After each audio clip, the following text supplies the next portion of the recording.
Good morning students, आप सभी का स्वागत है आपके अपने YouTube channel maths for academy में। आज हम आपके लिए लेके आए हैं, यहाँ पर आप देख सकते हैं directorate of education GNCT of Delhi mission maths 2025-26 और क्लास 8 की यहाँ पर ये वर्कशीट हम आपके सामने सॉल्व कराने वाले हैं। ये है असेसमेंट वर्कशीट जो हम आपके सामने लेके आए हैं। अध्याय 4 आंकड़ों का प्रबंधन, हिंदी में कहें तो आंकड़ों का प्रबंधन और इंग्लिश में कहें तो चैप्टर फॉर डाटा हैंडलिंग। ठीक है, तो चैप्टर 4 है डाटा हैंडलिंग। तो ये वर्कशीट हम आपके सामने लेके आए हैं, इसको सॉल्व कराने वाले हैं कि किस तरीके से इसको हल करना है और कैसे आप इसको आसानी से और समझ सकते हैं। ठीक है, इसके कुछ क्वेश्चंस यहाँ पे सामने हैं असेसमेंट के। प्रश्न संख्या 1 से 5 बहुविकल्पीय प्रश्न है। दिए गए विकल्पों में से सर्वाधिक उपयुक्त विकल्प का चयन करना है। Question number 1 to 5 are multiple choice question, select the most appropriate from given options.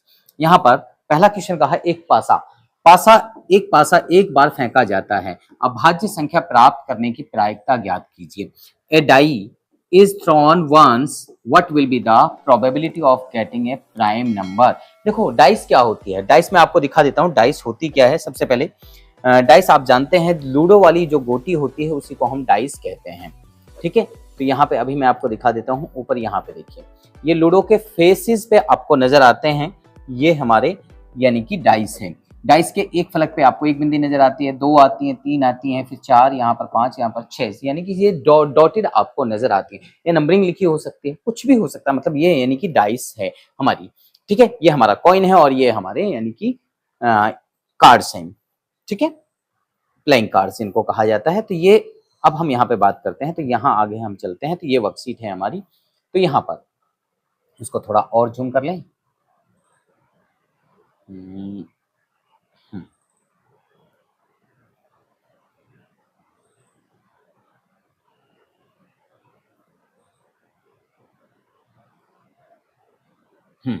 चलिए यहाँ पे देखिए, पहला सवाल है, क्या कहा जा रहा है, एक पास से एक बार फेंका जाता है। पासा अगर फेंका जा रहा है तो यानी कि उस पर अभाज्य संख्याओं की बात हो रही है, यानी कि प्राइम नंबर्स की। तो देखिए 1, 2, 3, 4, 5 और 6, ये यानी कि उस पे नंबर्स होते हैं। अगर प्राइम नंबर्स की बात करते हैं तो प्राइम नंबर 2 होगा, 3 होगा और 5 होगा।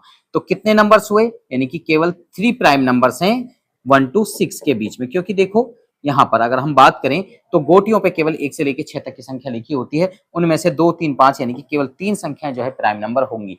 तो प्रोबेबिलिटी क्या होती है, प्रोबेबिलिटी यानी कि अगर हम बात करें तो उसका फॉर्मूला होता है, जितने जिसके बारे में बात की जा रही है वो ऊपर आएगा, यानी कि प्राइम नंबर्स आपका ऊपर आएगा, और यानी कि टोटल कितने होते हैं, आउटकम 6 होते हैं। तो 3 1 जा 3, 3 2 जा 6, तो यानी कि 1/2। तो यहाँ पर आप देख सकते हैं 1/2 आया। 1/2 ऑप्शन में कहाँ पे है, यहाँ पर हमारा 1/2 है, यहाँ ऑप्शन नंबर बी में। तो ऑप्शन नंबर बी जो है हमारा करेक्ट आंसर इसका हो जाएगा। चलते हैं नेक्स्ट क्वेश्चन की तरफ। अब यहाँ पर इस चार्ट को थोड़ा सा ध्यान से सभी बच्चे देख लें। दिए हुए पाई चार्ट के आधार पर प्रश्न संख्या 2 से 5 तक के उत्तर दीजिए। Answer the question number 2 to 5 based on the given pie chart. ये गिवन पाई चार्ट है, यहाँ पे देख सकते हैं आप। देखिए सबसे पहले यहाँ पे मकान किराया 10% है, यहाँ पर एजुकेशन ऑफ चिल्ड्रन 15%, परिवहन 5%, अन्य 20%, बचत यानी कि सेविंग की बात करें तो 15%, क्लॉथ की बात करें तो 10% और फूड की बात कर रहे हैं तो यानी कि 25%।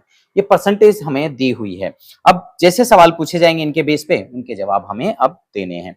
तो सबसे पहले यहाँ पे सबसे पहले यहाँ पे सवाल है, यहाँ क्वेश्चन नंबर 2, किस श्रेणी में वे सबसे अधिक है, यानी कि सबसे ज्यादा खर्चा किस पे हो रहा है, मतलब सबसे ज्यादा खर्चा किस पर हो रहा है। तो यहाँ पर आप देखिए सबसे ज्यादा खर्चा, तो मीन्स सबसे ज्यादा खर्चे की बात अगर की जा रही है तो देखिए यहाँ पर 20% है, ये 25%, तो 25% सबसे अधिक है, मीन्स भोजन पर। तो भोजन कहाँ है, ऑप्शन में, यानी कि ऑप्शन नंबर बी। अगर इंग्लिश में पढ़े तो in which category the expenditure was maximum. Expenditure यानी कि खर्चा सबसे अधिक किस पर है, फूड पर है। तो ऑप्शन बी जो है हमारा करेक्ट आंसर हो जाएगा। ठीक है, चलते हैं नेक्स्ट क्वेश्चन पर। नेक्स्ट क्वेश्चन क्या है, किस श्रेणी में वे सबसे कम है। देखो सबसे कम की बात की जा रही है, तो सबसे कम 5% है, यहाँ पे 5% ये रहा। 5% किस पर है, परिवहन यानी कि ट्रांसपोर्ट पर। तो ट्रांसपोर्ट ऑप्शन में ट्रांसपोर्ट आपको नजर आ रहा होगा, ट्रांसपोर्ट देखिए यहाँ पर किस श्रेणी में सबसे कम है, किस श्रेणी में वे सबसे कम है, यानी कि in which category the expenditure was minimum. तो यहाँ पर ट्रांसपोर्ट, ट्रांसपोर्ट कहाँ है, अच्छा उधर है, एक मिनट, ये इसको थोड़ा जूम आउट कर लेते हैं, ठीक है। तो यहाँ पर देखिए ट्रांसपोर्ट ये रहा हमारा ऑप्शन नंबर डी में, ऑप्शन नंबर डी यहाँ पे किस श्रेणी में, तो ऑप्शन नंबर डी यानी कि ये रहा हमारा परिवहन, ठीक है। बात समझ में आई। अगला चलते हैं क्वेश्चन नंबर 4 की तरफ। किस श्रेणी पर हुआ वे परिवहन की कुल बचत के बराबर है, यानी कि दो में बराबर है, बच्चों की शिक्षा पर, भोजन पर, कपड़े पर, परिवहन पर, या expenditure in which category is equal to the total saving of the family. जो फैमिली की सेविंग है, तो फैमिली की सेविंग कितनी है पहले वो देख लेते हैं, उसी के बराबर जो है फैमिली की सेविंग है 15%। फैमिली की सेविंग कितनी है यहाँ पर 15% है, ठीक है, कितनी है 15%। तो 15% और किसकी है, तो 15% है एजुकेशन फॉर चिल्ड्रंस। तो यानी कि इन दोनों की जो है इक्वल है। तो ऑप्शन में देखेंगे, ऑप्शन में कौन सा ऑप्शन हमारा करेक्ट है, तो ऑप्शन में हम देखेंगे यहाँ पे, ऑप्शन में यहाँ पर किस श्रेणी में पर हुआ वे परिवार की कुल बचत के बराबर है, तो मीन्स बच्चों की शिक्षा पर 15%, ठीक है। तो 15% वहां पर है, 15% वहां पर, दोनों पर बराबर है, तो मीन्स बच्चों की शिक्षा पर, यानी कि ऑप्शन नंबर ए हमारा करेक्ट आंसर हो जाएगा, ठीक है बेटे। अगला बात करते हैं क्वेश्चन नंबर 5 की। यहाँ पर सबसे अधिक और सबसे कम खर्च वाली श्रेणियों के बीच प्रतिशत का अंतर कितना है, तो what is the percentage difference between the highest and lowest expenditure categories. देखो भोजन पे हो रहा था 25%, किस पर 25%, और यहाँ पर अन्य पे हो रहा था 5%, तो माइनस कर देंगे तो कितना रह जाएगा, यानी कि आपका रह जाएगा 20%। तो ऑप्शन नंबर सी हो जाएगा हमारा करेक्ट आंसर। यहाँ पर आप देख सकते हैं, मैं ऊपर आपको दिखा भी देता हूं। तो सबसे पहले देखिए यहाँ पर, सॉरी ये परिवहन पे था 5%, सॉरी यहाँ पे थोड़ा सा हम गलत बता गए। तो ट्रांसपोर्ट पे 5% था और सबसे ज्यादा था फूड पर 25%। तो 25 में से 5 जाएगा तो यहाँ पर हो जाएगा आपका 20%। आंसर ठीक था, लेकिन ऑप्शन थोड़ा सा अदर्स बता गया मैं, अदर्स की जगह परिवहन होगा, ठीक है। तो यहाँ पर क्वेश्चन नंबर, आगे चलते हैं 6 की तरफ। यहाँ क्वेश्चन नंबर 6 है आपके सामने, ये देख सकते हैं आप। क्वेश्चन नंबर 6, दिए गए पाई चार्ट के आधार पर ज्ञात कीजिए कि 20 छात्रों को अंग्रेजी पसंद है, तो कितने छात्रों को सर्वेक्षण किया गया, मतलब कुल कितने छात्रों का सर्वेक्षण किया गया, ठीक है। तो यहाँ पे अगर हम बात करें तो जो अंग्रेजी है, based on the given pie chart find the how many students were served if 20 students like English, यानी कि कितने का सर्वे किया गया। अगर भाई देखो यहाँ पे कहा जा रहा है कि इंग्लिश यानी कि 10% है, इंग्लिश के जो बच्चे हैं वो कितने हैं 10%। अगर 10% हमारा 20 है तो 100% कितना होगा, तो 1% कितना हो जाएगा, 1% हो जाएगा 20 अपॉन में ये 10 यहाँ से नीचे जाएगा, ठीक है, डिवाइड करेंगे तो 2 आ जाएगा। और 100% की अगर हम बात करेंगे, 100% कितना हो जाएगा, तो मीन्स 2 इंटू के 100, ठीक है। तो ये हो जाएगा 200 स्टूडेंट्स, यानी कि 200 छात्रों पे, यानी कि आपका क्या हुआ, परीक्षण किया गया, सर्वे किया गया, कितने पर, टोटल यानी कि 200 स्टूडेंटों पर, यानी कि सर्वेक्षण किया गया, ठीक है, यानी कि सर्वे किया गया। आगे बात करते हैं क्वेश्चन नंबर 7 की तरफ चलते हैं। क्वेश्चन नंबर 7 बहुत अच्छा सवाल है। क्वेश्चन नंबर 7, एक विशेष दिन किसी बेकरी की दुकान में हुई विभिन्न वस्तुओं की बिक्री रुपयों में दी गई है। इन आंकड़ों के लिए एक पाई चार्ट खींचिए, पाई चार्ट बनाना है। तो on the particular day the sale of the different items of a baker's shops are given below, dry pie chart of the data। तो हमें इनसे एक पाई चार्ट बनाना है। तो इसके लिए सबसे पहले आपको ना, यानी कि आपको ये जो डाटा दिया हुआ है इसको मैं आपको दूसरी जगह लेके जाता हूँ और वहां से आपको करके दिखाता हूँ, ठीक है। तो क्योंकि इसको हमें दूसरे साइड में यहाँ पे लेके जाना पड़ेगा, तभी हम इसको आगे सॉल्व कर पाएंगे। 1 सेकेंड, यहाँ पर अगर हम बात करते हैं तो जी, ये पहुंच गए हम अपने इस पर, ठीक है। अब इसके बाद में हम क्या करते हैं, इसके बेस पे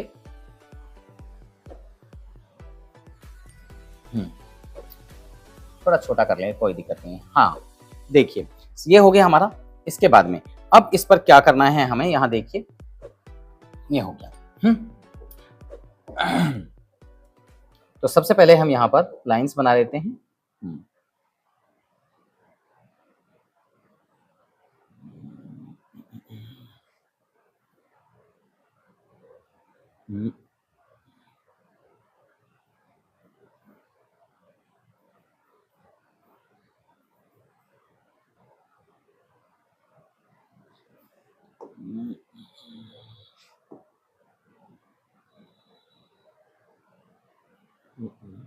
One second, one second, one second, one second, one second.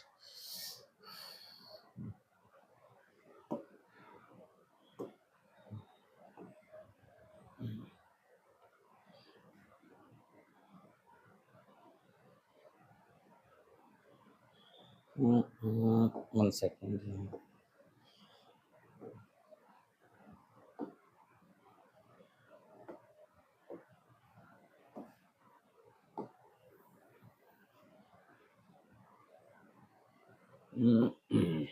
ठीक है जी, ये हो गया हमारा ये वाला। ठीक है जी, अब यहाँ पर देखिए सबसे पहले टोटल हमें दिया हुआ है 720, 720 हमें दिया हुआ है। तो सबसे पहले हम यहाँ पे लाइनिंग ले लेते हैं।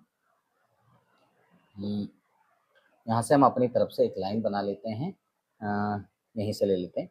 ठीक है जी, यहाँ से हमने ये लाइन ले ली। इसके बाद में हम क्या करेंगे, इसको थोड़ा नीचे ले लेते हैं। ठीक है, अब यहाँ पर सबसे पहले इनका एंगल निकालना पड़ेगा। क्या निकालना पड़ेगा? एंगल निकालना पड़ेगा, जो एंगल हम अभी निकाल के यहाँ पे दिखाने वाले हैं। ठीक है, तो एंगल क्या होगा भाई? एंगल की बात करें तो देखो क्या होगा इसका। जब सबसे पहले बात करें तो शेयर की बात करेंगे, 320 और टोटल कितना है 720।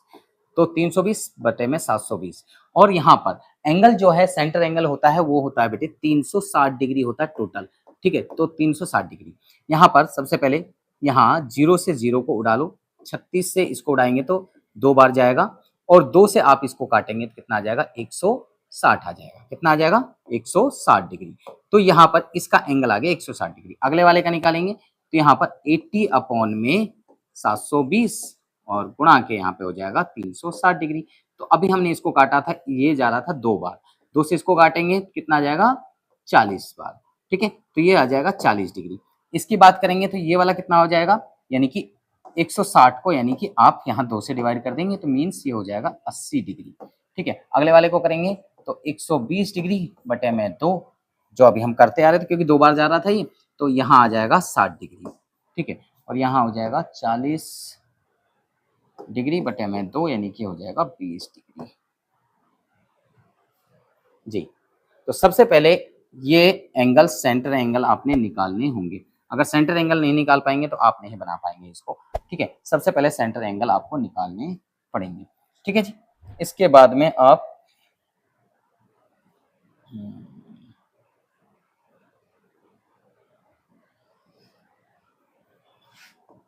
यहाँ पर इस तरीके से एक सर्कल आप ड्रॉ कर लेंगे।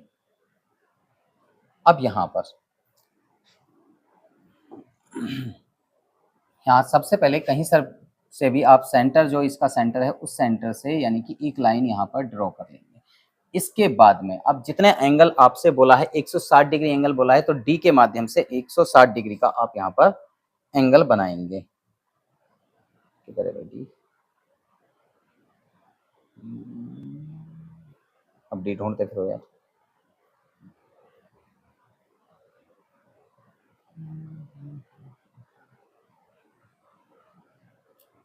चलिए, तो यहाँ पर सबसे पहले लेंगे 160 डिग्री का यहाँ पे एंगल आप यहाँ इस पे बनाएंगे। तो देखो 180 का यहाँ से यहाँ तक सीधा एंगल जो है 180 डिग्री का हो जाता है, लेकिन अगर आप यहाँ से थोड़ा सा हल्का से इसको यहाँ ले लेंगे तो करीबन ये 160 डिग्री का यानी कि हो जाएगा। तो ये एंगल जो आपका बना यहाँ से यहाँ तक, ये हो गया आपका 160 डिग्री। किसके लिए है?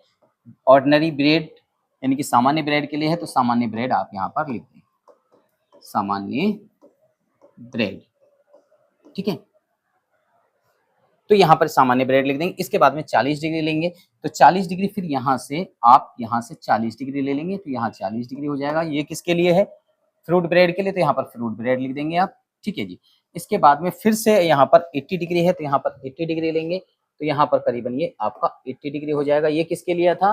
केक के लिए, केक एंड पेस्ट्री के लिए। फिर अगला है जो 60 डिग्री, और लास्ट में ये 20 डिग्री बच जाएगा आपका और ये बच जाएगा आपका 60 डिग्री। तो इस तरीके से डी के माध्यम से आपको इनको बनाना है। और ये किसके लिए था? बिस्कुट्स के लिए था। तो यहाँ पर आप बिस्कुट्स लिख देंगे और यहाँ पर अन्य, ठीक है। तो इस तरीके से आपने ये बनाना है। तो ये आपका पाई चार्ट जो है बनकर तैयार हो जाएगा। ठीक है जी, बात समझ में आई? ओके, चलते हैं नेक्स्ट क्वेश्चन की तरफ। नेक्स्ट क्वेश्चन है कोई? नहीं है भाई।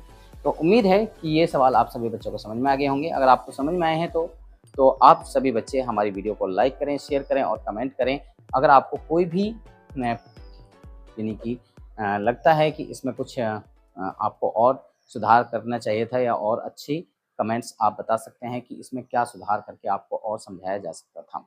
तो मिलते हैं सबसे नेक्स्ट वीडियो में, तब तक के लिए गुड बाय, जय हिंद, सबा खैर।